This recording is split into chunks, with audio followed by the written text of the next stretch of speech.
ਸੋ ਭਲੇ ਆਪਣੇ ਰੱਬ ਦਾ ਸ਼ੁਕਰ ਕਰੀਏ। ਐਸਾ ਰੱਬ ਜਿਹੜਾ ਬੋਲਦਾ ਏ ਤੇ ਜਦੋਂ ਉਹ ਕਹਿੰਦਾ ਹੈ ਤੂੰ ਵੀ ਬੋਲ, ਤੇ ਕਹਿੰਦੇ ਫਿਰ ਬੋਲਾਂਗੇ, ਪਰ ਤੇਰੀ ਮੁਖਾਲਫਤ ਦੇ ਵਿੱਚ। ਜੇਕਰ ਬੋਲਾਂਗੇ ਤੇ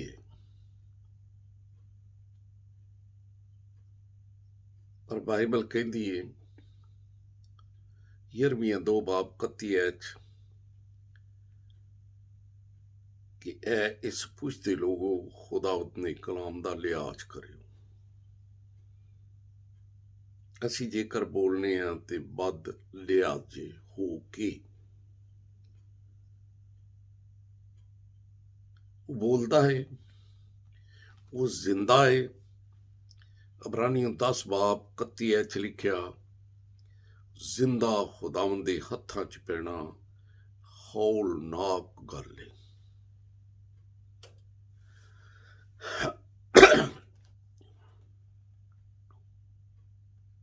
ਖੁਦਾ ਦਾ ਬੰਦਾ ਮੁਕੱਦਸ ਪੌਲੁਸ ਰਸੂਲ ਥਸਲੀਕੇ ਦੇ ਲੋਕਾਂ ਨੂੰ ਖਤ ਲਿਖਦਿਆਂ ਹੋਇਆਂ ਇਹ ਦੱਸਦਾ ਹੈ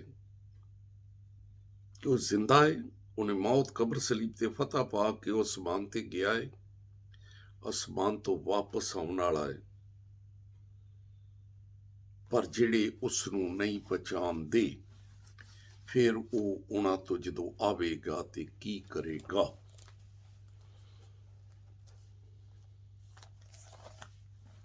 ਕੀ ਕਰੇਗਾ ਬਈ ਫਿਰ? ਕਿਉਂਕਿ ਰਸੂਲ ਤੇ ਦੱਸਦਾ ਏ ਕਿ ਉਹਨਾਂ ਤੋਂ ਉਹ ਬਦਲਾ ਲਵੇਗਾ। ਦੂਸਰਾ ਥਸਲੀਕੀ ਪਹਿਲਾ ਬਾਬ 7 ਨੂੰ ਪੜ੍ਹਨੇ ਆ। ਖਾ ਉਹਦੀ ਖਾਤਰ ਤੁਹਾਨੂੰ ਮੁਸੀਬਤਾਂ ਦੇ ਵਿੱਚ ਵੀ ਜਾਣਾ ਪਵੇ ਤੇ ਚਲੇ ਜਾਓ, ਮੁਸੀਬਤਾਂ 'ਚ ਸਹਿਣੀਆਂ ਪੈਣ, ਸਹਿ ਜਾਓ, ਕਿਉਂਕਿ ਉਸਨੇ ਆਖਿਆ ਦੇਖ ਮੈਂ ਜਲਦ ਆਉਣ ਵਾਲਾ। ਤੇ ਲਿਖਿਆ ਏ ਉਹ ਜਿਹੜੇ ਤੁਹਾਨੂੰ ਮੁਸੀਬਤ ਤੁਸੀਂ ਉਠਾਉਂਦੇ ਹੋ ਤੇ ਫਿਰ ਉਹਨਾਂ ਦੇ ਉੱਤੇ 6 ਲਿਖਿਆ ਏ ਮੁਸੀਬਤ ਲਿਆਵੇਗਾ, ਤੇ ਤੁਸੀਂ ਜਿਹੜੇ ਮੁਸੀਬਤ ਸਹਿੰਦੇ ਉਠਾਉਂਦੇ ਹੋ, ਜਦੋਂ ਉਹ ਆਵੇਗਾ ਤੇ ਤੁਹਾਨੂੰ ਆਰਾਮ ਦੇਵੇਗਾ, ਕਿਉਂਕਿ ਉਹ ਖੁਦਾਵੰਦ ਯਿਸੂ ਆਪਣੇ ਕਵੀ ਫਰਿਸ਼ਤਿਆਂ ਦੇ ਨਾਲ ਭੜਕਦੀ ਹੋਈ ਅੱਗ ਦੇ ਨਾਲ ਅਸਮਾਨ ਤੋਂ ਆਉਣ ਵਾਲਾ ਹੈ। ਭੜਕਦੀ ਹੋਈ ਅੱਗ ਦੇ ਨਾਲ ਅਸਮਾਨ ਤੋਂ ਆਉਣ ਵਾਲਾ ਹੈ। ਤੇ ਜਿਹੜੇ ਖੁਦਾ ਨੂੰ ਨਹੀਂ ਪਛਾਣਦੇ ਕਿ ਅਸੀਂ ਕਲਾਮ ਖੁਦਾ ਹੈ, ਤੇ ਖੁਦਾ ਨੂੰ ਕਲਾਮ ਨੂੰ ਠੱਠਿਆਂ ਚੜਾ ਜਾਂਦੇ ਆ। ਹਾਲਾਂਕਿ ਗਲਤੀ 6:7 ਲਿਖਿਆ, ਫਰੇਬ ਨਾ ਖਾਇਓ, ਖੁਦਾ ਠੱਠਿਆਂ 'ਚ ਉਡਾਇਆ ਨਹੀਂ ਹੋ ਜਾਂਦਾ। ਖੁਦਾ ਨੂੰ ਠੱਠਿਆਂ 'ਚ ਉਡਾ ਦਿੰਦੇ ਆ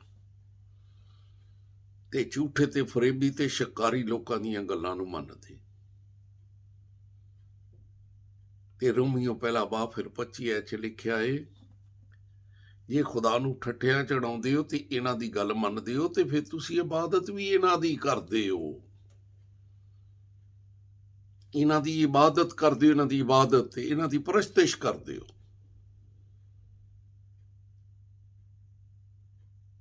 ਕਿਉਂਕਿ ਖੁਦਾ ਦੀ ਇਬਾਦਤ ਕਰਨਾ ਕੀ ਹੈ? ਖੁਦਾ ਦੀ ਗੱਲ ਨੂੰ ਮੰਨਣਾ। ਅਯੂਬ 23:12 ਲਿਖਿਆ, ਮੈਂ ਉਹਦੇ ਲੰਬਾਂ ਦੇ ਹੁਕਮਾਂ ਤੋਂ ਹਟਿਆ ਨਹੀਂ, ਮੈਂ ਜ਼ਰੂਰੀ ਖੁਰਾਕ ਤੋਂ ਜ਼ਿਆਦਾ ਉਸ ਦੀ ਮੂੰਹ ਦੀਆਂ ਗੱਲਾਂ ਦਾ ਜ਼ਖੀਰਾ ਕੀਤਾ। ਅਸੀਂ ਉਹਦੇ ਲੰਬਾਂ ਦੇ ਹੁਕਮਾਂ ਤੋਂ ਹਟ ਜਾਣੇ ਕਿ ਨਹੀਂ, ਇਹ ਨਹੀਂ ਮੰਨਣੇ। ਤੇ ਜਦੋਂ ਨਹੀਂ ਮੰਨਦੇ ਤੇ ਫਿਰ ਇਬਾਦਤ ਜਿਹਨਾਂ ਦੀ ਮੰਨਦੇ ਆ, ਝੂਠੇ ਤੇ ਫਰੇਬੀ ਤੇ ਸ਼ਿਕਾਰੀ ਲੋਕਾਂ ਨੇ, ਉਹ ਜਿਹੜਾ ਸੱਚ ਨੂੰ ਬਦਲ ਕੇ ਝੂਠ ਬਣਾਇਆ, ਬੱਚੇ ਦਾ ਬਪਤਿਸਮਾ ਝੂਠ ਹੀ ਹੋ, ਬਾਈਬਲ 'ਚ ਕੋਈ ਨਹੀਂ ਹੋ। ਸੱਚ ਨੂੰ ਬਦਲ ਕੇ ਝੂਠ ਬਣਾਇਆ ਤੇ ਫਿਰ ਬਾਈਬਲ ਦਵਾਈ ਪਾਉਂਦੀ ਹੋ, ਲੋਕੋ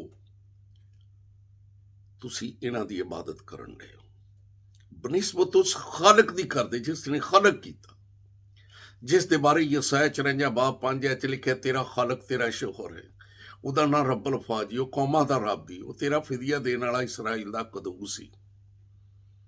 ਅਸੀਂ ਆਪਣੇ ਖਾਲਕ ਦੀ ਗੱਲ ਨੂੰ ਮੰਨਦੇ ਖਾਲਕ ਦੀ ਗੱਲ ਨੂੰ ਕੱਟਨੇ ਆ, ਝੂਠਿਆਂ ਦੀ ਗੱਲ ਨੂੰ ਮੰਨਨੇ ਆ। ਤੇ ਹਿਜ਼ਕੀਏਲ ਫਿਰ 16 ਬਾਬ ਤੇ 32 ਚ ਲਿਖਿਆ, ਹਿਜ਼ਕੀਏਲ 16 ਬਾਬ 32 ਚ, ਤੂੰ ਬਦਕਾਰ ਬੀਵੀ ਦੀ ਮਾਨਤ ਹੈ, ਜਿਹੜੀ ਸ਼ੋਹਰ ਨੂੰ ਛੱਡਦੀ ਗੈਰਾਂ ਨੂੰ ਕਬੂਲ ਕਰਦੀ, ਕਿਉਂਕਿ ਗੈਰਾਂ ਦੀ ਇਬਾਦਤ ਕਰਨੇ ਆ। ਪਰ ਸ਼ੋਹਰ, ਕਿਉਂਕਿ ਮਕਾਸ਼ਵਾ 19 ਬਾਬ 7 ਚ ਲਿਖਿਆ ਹੈ, ਬਰੇ ਦੀ ਸ਼ਾਦੀ ਆ ਪਹੁੰਚੀ, ਉਹਦੀ ਬੀਵੀ ਨੇ ਆਪਣੇ ਆਪ ਨੂੰ ਤਿਆਰ ਕਰ ਲਿਆ। ਕਲੀਸਿਆ ਉਹਦੀ ਬੀਵੀ ਹੈ, ਦੂਲਹਾ ਨੇ, ਇਹਨੇ ਆਪਣੇ ਆਪ ਨੂੰ ਤਿਆਰ ਕਰ ਲਿਆ। ਕਿਆ ਤਿਆਰ ਕਰ ਲਿਆ? ਜਾਂ ਅੱਜ ਤੱਕ ਮੁਖਾਲਫਤਾਂ ਕਰਨੇ। ਤੇ ਫਿਰ ਲਿਖਿਆ ਏ, ਉਹ ਭੜਕਦੀ ਅੱਗ ਤੋਂ। ਪਹਿਲਾ ਥੈਸਲਨੀਕੀਓ ਪਹਿਲਾ ਬਾਬ, ਦੂਸਰਾ ਥੈਸਲਨੀਕੀਓ ਪਹਿਲਾ ਬਾਬ 8 ਚ, ਜਿਹੜੇ ਖੁਦਾ ਨੂੰ ਨਹੀਂ ਪਛਾਣਦੇ ਤੇ ਸਾਡੇ ਖੁਦਾ ਯਿਸੂ ਮਸੀਹ ਦੀ ਖੁਸ਼ਖਬਰੀ ਨੂੰ ਨਹੀਂ ਮੰਨਦੇ, ਉਹਦੀ ਗੱਲ ਨੂੰ ਰੱਦ ਕਰਦੇ, ਕੱਟ ਕਰਦੇ, ਲਿਖਿਆ ਉਹਨਾਂ ਤੋਂ ਬਦਲਾ ਲਵੇਗਾ। ਬਾਈਬਲ ਨੇ ਤੇ ਸਾਫ਼ ਤੌਰ ਤੇ ਆਖਿਆ ਵੀ ਉਹਨਾਂ ਤੋਂ ਬਦਲਾ ਲਵੇਗਾ। ਉਹ ਖੁਦਾਵੰਦ ਦੇ ਚਿਹਰੇ ਤੇ ਉਹਦੀ ਕੁਦਰਤ ਦੇ ਜਲਾਲ ਤੋਂ ਦੂਰ ਹੋ ਕੇ ਫਿਰ ਅਬਦੀ ਹਲਾਕਤ ਦੀ ਸਜ਼ਾ ਪਾਉਣਗੇ। ਤੇ ਆਓ ਵੀ ਕੱਟ ਲਈਏ ਉਹਦੀ ਗੱਲ ਨੂੰ, ਕਰ ਲਈਏ ਰੱਦ। ਚੰਗੇ ਨਹੀਂ ਰਹਾਂਗੇ, ਜੇ ਤੇ ਮੰਨ ਲਾਂਗੇ ਤੇ ਚੰਗੇ ਰਹਾਂਗੇ।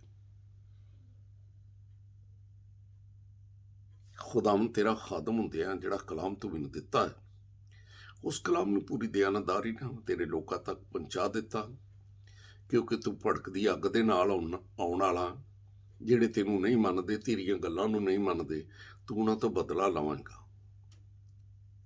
ਲੇਕਿਨ ਤੇਰਾ ਕਲਾਮ ਬੰਦ ਜ਼ੇਨਾਂ ਨੂੰ ਖੋਲਦਾ ਹੈ। ਅੱਜ ਤੇਰੇ ਕਲਾਮ ਨਾਲ ਜ਼ੇਨ ਖੁੱਲਣ, ਲੋਕ ਕਿਤਾਬੇ ਮੁਕੱਦਸ ਦੀਆਂ ਗੱਲਾਂ ਨੂੰ ਸਮਝਣ, ਦੂਜਿਆਂ ਨੂੰ ਸਮਝਾਉਣ, ਤੇਰੀ ਨਜ਼ਰ ਵਿੱਚ ਦਿਆਨਤਦਾਰ ਬਣਨ ਤੇ ਤੇਰੇ ਖਾਦਮ ਬਣਨ। ਇਹ ਸਭ ਕੁਝ ਮੰਗਣਾ ਯਿਸੂ ਦੇ ਅਜ਼ੀਮ ਤੇ ਜਲਾਲੀ ਨਾਂ ਦਾ ਵਾਸਤਾ ਦੇ ਕੇ, ਆਮੀਨ।